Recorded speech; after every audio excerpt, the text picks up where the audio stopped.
if anybody was on the fence about working with an agent, moving is like the third most stressful experience that a human being can go through after, I think, a loss and divorce are like 1 and 2. And the amount of stress that you're going to be under through that process of buying, selling, moving, relocating, there could be a job transfer, the transition for you, for your spouse if you have one, kids if you have one. You got to find new places to shop where you're going to get groceries. You got, just the list goes on and on. Right. It is incredibly stressful. If you have someone alongside you that basically says, hey, the transaction, I got that. You just focus on your family, and you really simplified that process for us. And I just feel like if there's someone out there that is on the fence about working with an agent, I would just say, you just got to do it.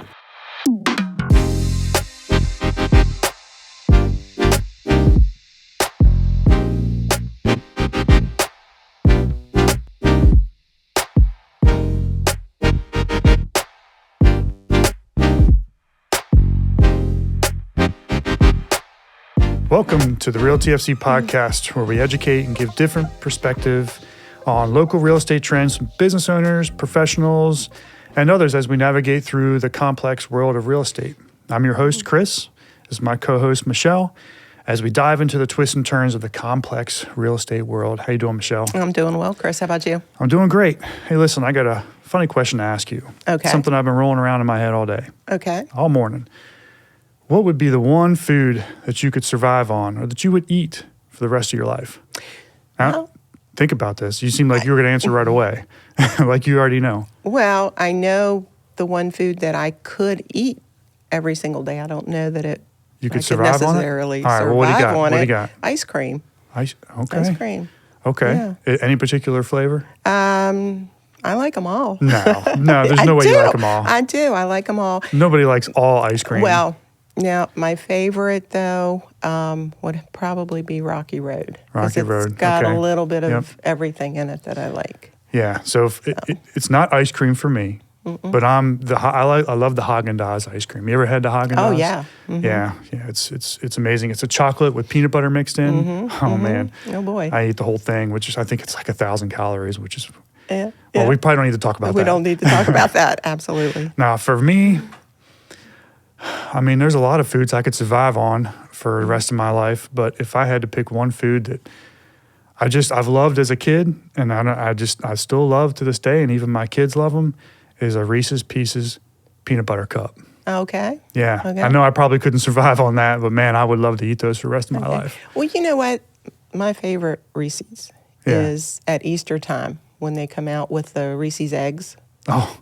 For some reason, those taste so much better than the others. You're right. But yeah. I got the Cadbury cream egg, the original. Mm-hmm. I don't think that definitely is hands down by far the best with the eggs. I mean, I think that was the original.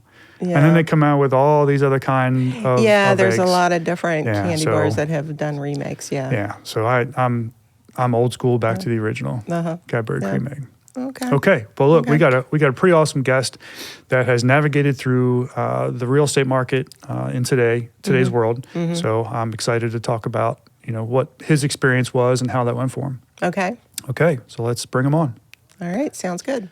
All right. Welcome to the show. We have Ryan Gordon here. He's a special guest with us for the Realty FC podcast. He was a buyer and seller in today's market, and we're excited to talk to him about what his experience was and how it went for him, what challenges maybe you came across, and what have you. So, Ryan, how you doing? I'm doing great, Chris. Welcome to the show. Thanks for having me. Thanks for inviting me. Of course. So, Ryan, before we get into a lot of the details and all that, but tell us a little bit about yourself. Sure. I guess first and foremost, I'm married, and my wife, Sarah, is my best friend. She made you say that, didn't she? No. I'm just messing with you. That's it. The truth's out. But I feel like that's, between her and then we have 2 girls, we have a very close-knit family. And so I feel like that's the best thing to say right out of the gate to introduce myself is I'm a family man, and we spend a lot of time together. As far as the professional world, I work for a real estate film and photography company called Absolute Altitude, who you're probably familiar with. A little bit. And so we've worked, with you and some other real estate agents and do some commercial work and things as well on the film and photography side, which has been great. So I edit videos and kind of help manage that part of the process for the company, do sound design and things for social media reels and short form, long form content. On the hobby side, I love reading. I like reading novels. Oh, okay. Well, I mean, any kind of particular novel? I would say mostly right now I've been on a fantasy kick. Okay. So there's a fantasy author called Brandon Sanderson, and he's written a handful of things. Well, I would say a lot of things. So I'm about 2,000 pages in so far this year, which has been nice. Oh, wow. 2,000 pages. Wow. Yeah, I do enjoy reading. I enjoy disc golf, and our family loves movies. So we usually do movie night once a week. Oh, that's And, awesome. Yeah, we that's do cool. that too. Yeah. So those are the things I would say as far as how we like to spend our time. I want to know how you find time to read. I know, right? I usually read every night before bed. That's kind of, we'll head upstairs, and I call it my grandpa chair. It's got a little ottoman, and I've got one of those arc lights. I don't know if you've seen those where it kind of like comes over top of the chair. And it's an LED light, and you could control like how bright it is. And so it has a really low setting where, Sarah can go to sleep, and I can just sit there and read for an hour or two before I go to bed. And you can barely tell that it's on because it's just very directional. So that's usually when I do most of my reading. You're serious. Yeah. My wife's a reader too, but not me. When I lay in bed, I just want to watch TV. Yeah. And eat my ice cream. I get that. Yeah. I like ice cream. So where are you from? Are you originally from the Winchester area? No, we're from the Midwest. Okay. I just tell people I'm from Wisconsin because that's kind of where I lived the longest before I went off to college, and that's why I'm a Packers fan. But Okay. Well, we'll edit that out on this part. okay, sorry, I'm just messing with we'll you. take that out. Yeah, no, that's good stuff. Okay, well let's go ahead and dive in, and let's talk about your recent experience. You were a seller and a buyer. Right. Let's go ahead and start with the selling aspect of it. How would you have described the market? Because about how long ago did you sell your property, and what did that look like from your perspective? So we started the process in September of 2023. Okay. And we knew that we wanted to use the equity from our current house that we were Right. living in to help us pay for where we were going. Right. And so we kind of started that process back in at that time, and we're looking to see what our options were. Yeah, because you wanted to get something a little bigger. Is that a little more yard? What were you after? Yeah. So for us, because my wife and I both work from home, and then our girls are homeschooled, so we spend 100% of our time basically at home. We live, work, and Right. play there. And then with the girls in their school, we were in a townhouse at the time, which we loved. And we'd done a lot of work there and enjoyed being there. But it just became a little bit more problematic once we were both working from home. There just wasn't enough space for us to really, to feel like we had room to be professionals while being parents, while being a couple, while being a family. And, at the time as well, the girls were sharing a bedroom because we had turned one of the bedrooms into an office, to a home office. And so there just really wasn't enough room in the house for us to feel like we could just live comfortably while working comfortably while they could do school comfortably. So I would say that was the primary reason for us to begin that search. Well, I mean, all those things that you mentioned, I think will hit a lot of listeners pretty closely because, a lot of folks are working from home, and the kids that, families grow, so they have to share bedrooms. I mean, we had to do that as well and looking to upscale. So I think a lot of people can relate to that. Yeah, I think a lot of people started looking for homes that could accommodate all that during COVID too, because Yeah. it kind of shifted everybody's lifestyle at that point. Right, So. right, of course. Okay, so that's from the selling perspective. Now, from the buying perspective, like, what did you know at the time, like how the market, did you have any insight of where the market was or how you felt about it from the buying perspective? So for us, there was a lot that was kind of on our minds. I think initially we were concerned about the market as a buyer because of the high interest rates. Sure, which everyone is. Right. And at the time, the inventory was low. And, we kind of have an inside track, I guess, in a sense of that we both work for a company that's involved in real estate. Yeah. So because of that, we, I guess, have some inclination and understanding of what the market is doing. But outside of the scope of, I would say, that very surface level understanding, there were just a lot of uncertainties and unknowables at the time.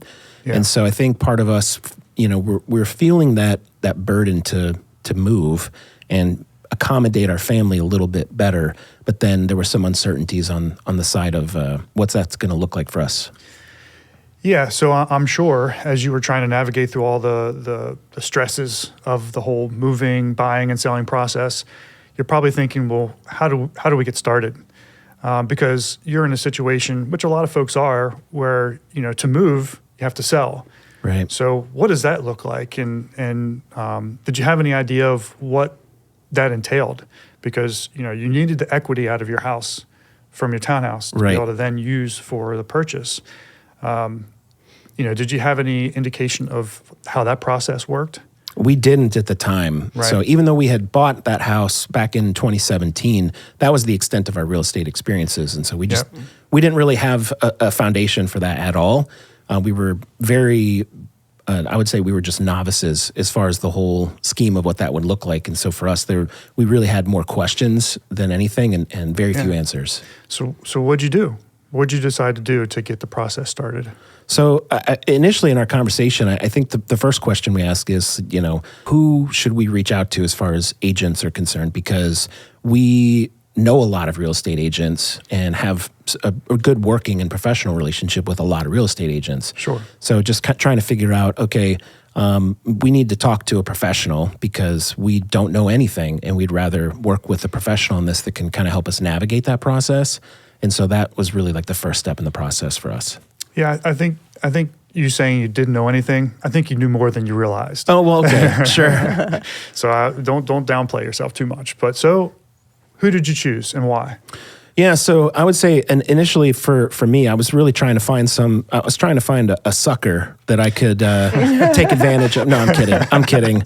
I'm sorry I asked that question. And for people that don't know, we ended up asking Chris to be our agent, both on the buying and the selling side. We wanted to work with someone that we knew and had a working relationship with, but also that knew our family and knew what we were after and that we honestly feel like we could trust.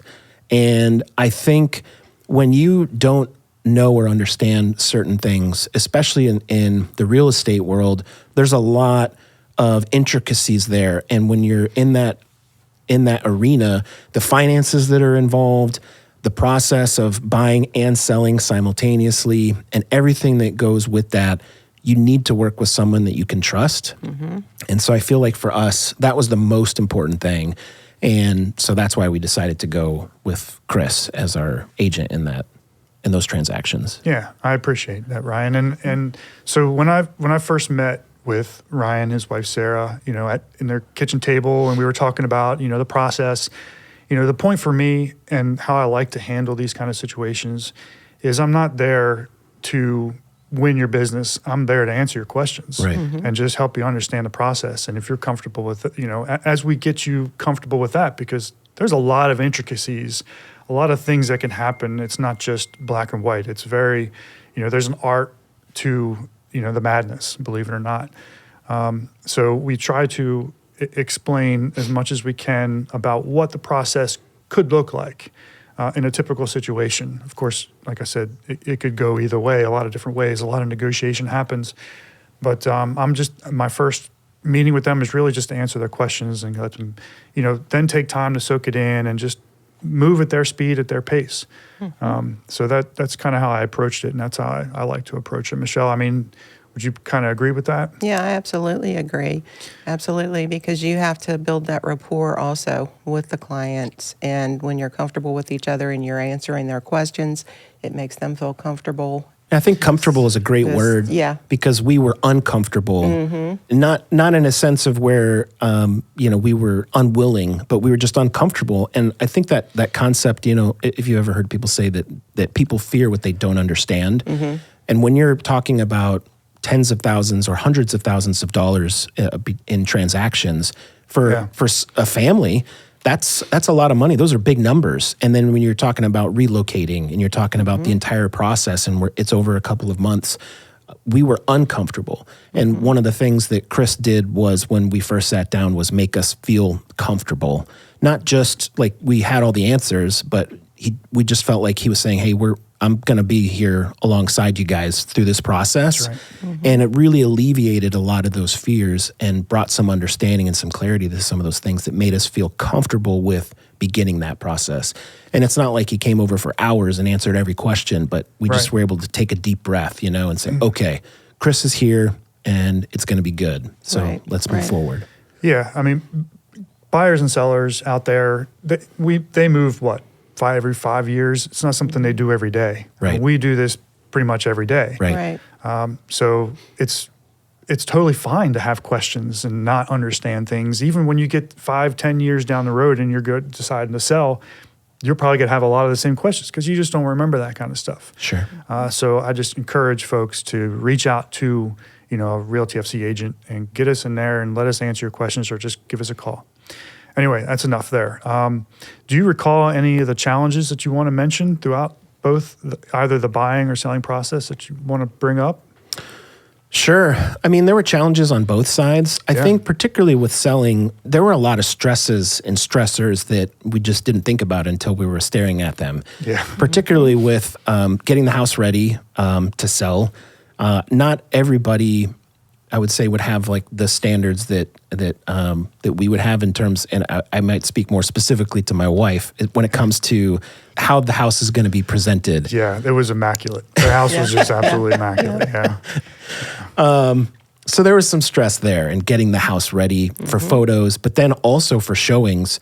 The house was immaculate if we had a showing. And so, and that's great, right? Because that helps, right? We want to get the place sold. Yeah. But I think that was a challenge, just knowing that, okay, for this next foreseeable future, we just kind of need to be ready to pick up and go out, go do some shopping or go out to eat or just get out of the house for a few hours. Yep. And that was its own kind of challenge. And for us, since we are primarily at home almost all the time, just that little bit of unsettling, in that process, that was a challenge.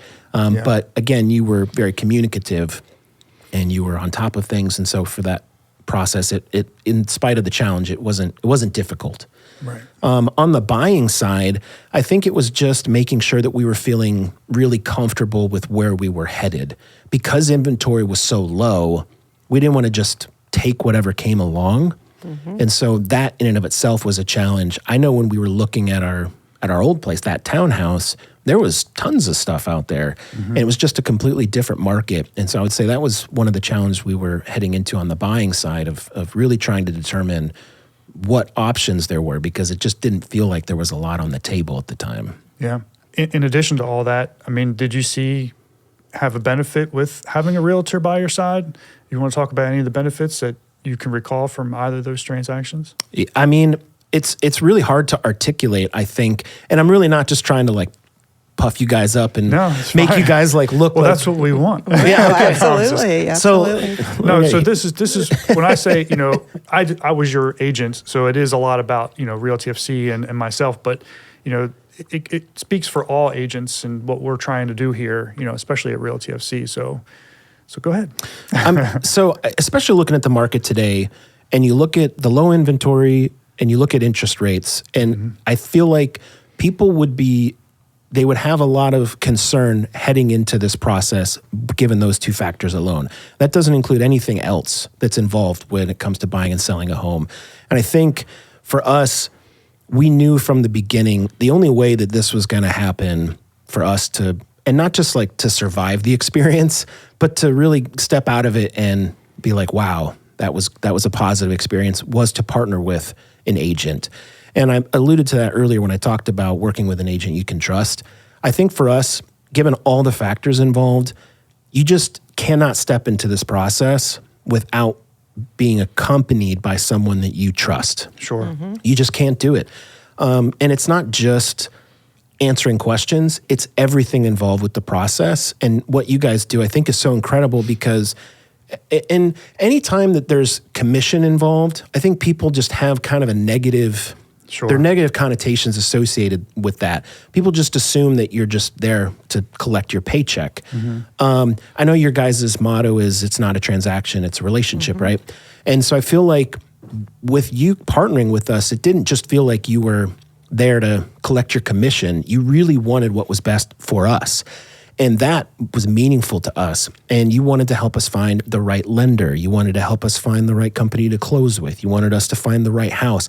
I remember when we went and looked at our first home, and Michelle, I'm sure you do this too. You're honest with the people that you're there with. Yeah. And Chris was honest with us. It was on 3 acres. I don't know if you remember this place. I don't. That's okay. It was, and it needed a lot of work. Yeah. And, but it checked off some of the boxes. I do remember now. Okay. I do. And it did get a contract. It got it did. shortly after you. Yeah. But, you're like, what do you guys think? And at the first, I didn't want to be honest because I was like, I don't want to feel like we wasted Chris's time coming out here. But you you said, hey, it's good to just come look at a house, see what you like and don't like. But if I can be honest with you guys, this few Too acres, much work, this is going to be a lot of, and then and this house kind of needs, and so I just feel like, not that you were trying to persuade us, but just helping us feel okay saying no to something. Yeah. And that level of honesty. That had a pool and the deck needed a lot. Was that the one? Yes, that's the one. Okay, I remember that one. I do, yeah.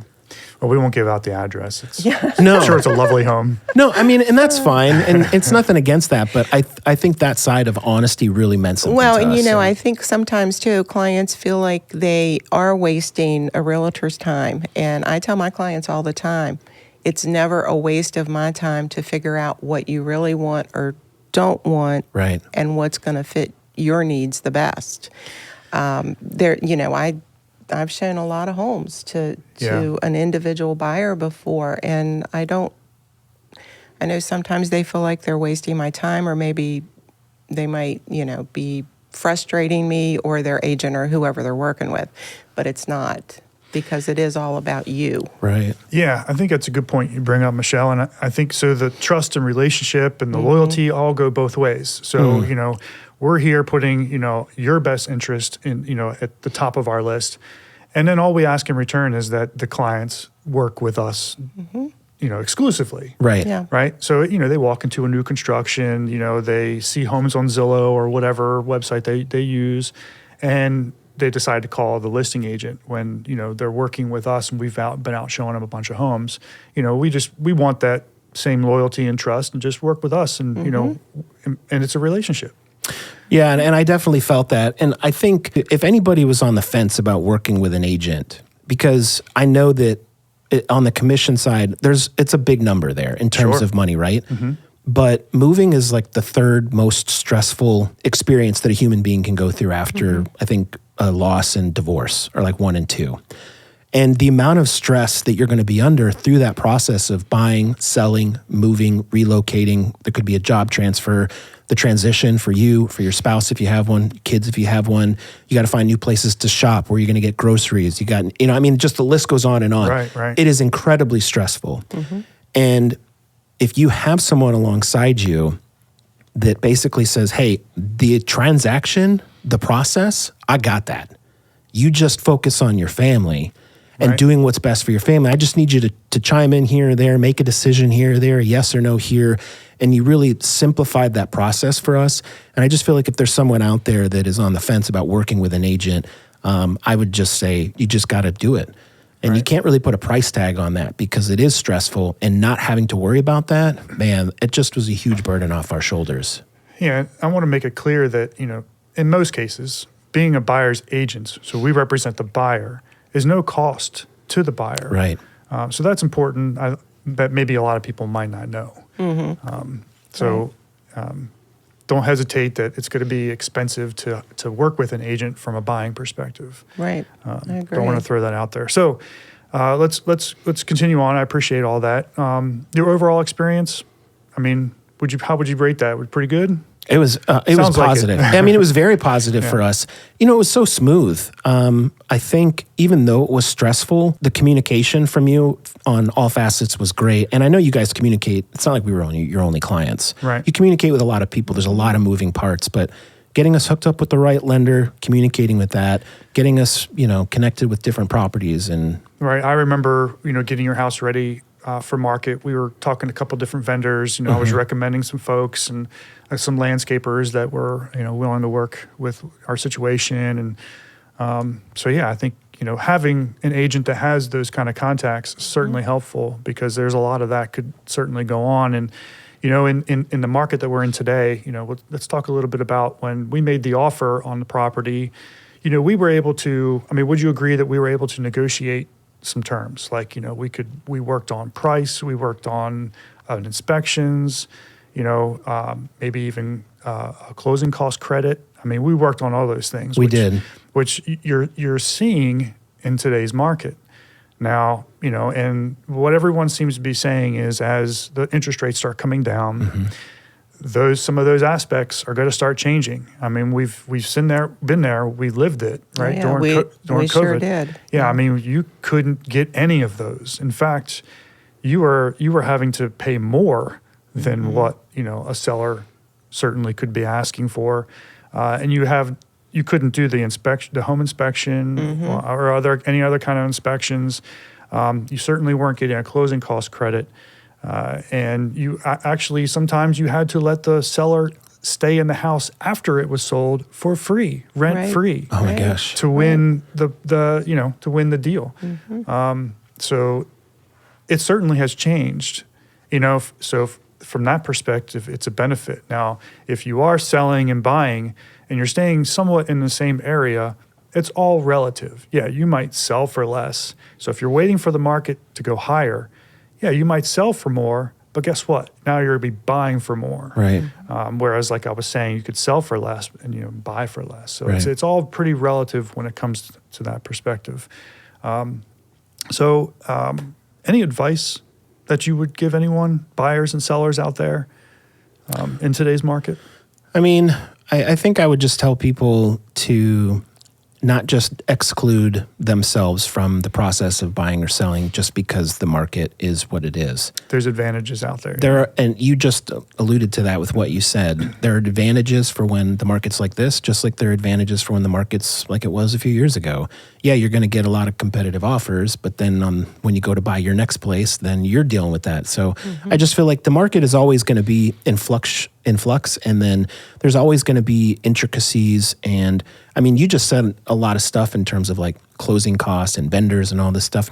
There are terms that your average consumer they're not going to know.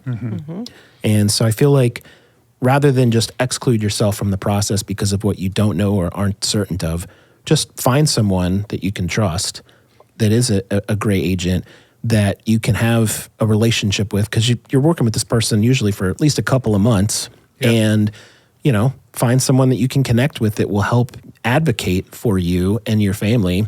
And just know that if that is a trustworthy person, and I don't know all of your Realty FC agents, but at least for you guys, that is really going to act in what's in the best interest for you. Yeah, no, that's our motto. It's not just a transaction, it's a relationship. So I think we all strive on that philosophy here. Yeah, absolutely. You've given us a lot of information today, but I have to ask you, and because you're also in somewhat of the real estate industry, being in the photography business and video business, where do you see the real estate market heading for the rest of, let's say, 2024? In your opinion? In my opinion, I definitely think that the interest rates are going to come down, which even if we were buying now, I would still buy now, because even if they do come down in 6 months, you can refinance.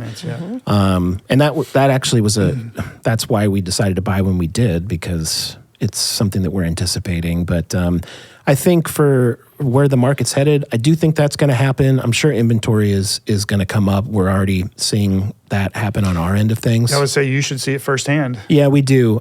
Things picked up, I would say, even sooner this year than maybe we had anticipated, and sooner than in previous years. Things really started getting kind of busy for us weeks ago, maybe even like at end of January, early February, which was way earlier than last year. So Well, let me ask you something. You know how usually this time of year people start thinking about the spring market?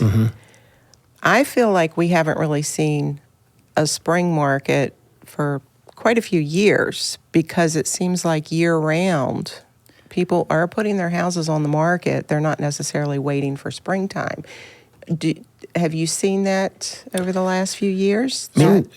Okay. I was going to say, I can add on to that. Did you see, so maybe to add to that, did you see a slowdown during the wintertime, and now you're starting to see things pick back up? Because that might be the indicator of a potential spring market. No. I would say yes to that, but I don't feel like the spring market has been the spring market. At least these last 2 years, it's been very consistently, I would say from like February, March, all the way through September, October, was pretty steady. Brutal. Like it wasn't like there was a summer slowdown or a fall slowdown. It was really only like November slowed down a little bit, and then December, January were kind of slower. There's still some activity. So I feel like in the terms of what I would assume is a traditional, spring, fling or whatever it's called in the market, I don't feel like that's what's been happening the last 2 years. And it doesn't seem that that's going to be the case this year either. Okay. The reason I ask is I met with a new seller client yesterday, and when I showed them the comps of everything sold in the last 6 months, they were very surprised to see the number of sales because they didn't expect to see that through the winter time.